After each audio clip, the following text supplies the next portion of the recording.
So you need to straight up 90 degree against the table, you know, and use your left hand to hold the gimbal, hold the cell phone, make the gimbal balance.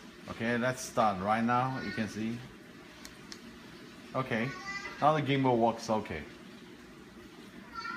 Okay, by the way, for the iPhone 6 Plus, you know, we suggest to use like extra weight on the right side to make the gimbal balance. That's mental parts for like 31 gram. You can see now the gimbal right side is heavy, you know, you can move the cell phone a little to the left. Okay, now the gimbal almost balanced, or still heavy little left side, that's moving. Okay, that's almost balanced. Right now you start the gimbal.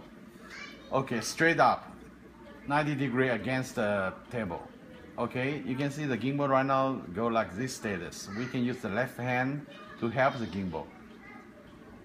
Okay, now you can start the gimbal.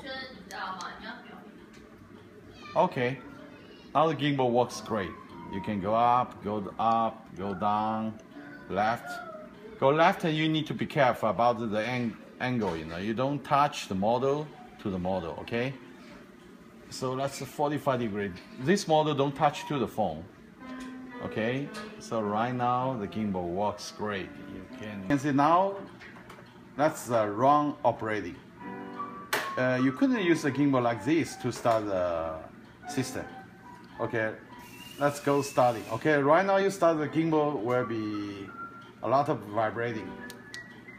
You can see the gimbal crazy. That's the wrong way. Okay, let us show you some like wrong starting way. A lot of users they start gimbal not straight 90 degree against the table. Okay, you can see now. Okay, let's start the gimbal. Okay, you can see now the gimbal vibrating because you didn't start the gimbal correctly. You know. Okay.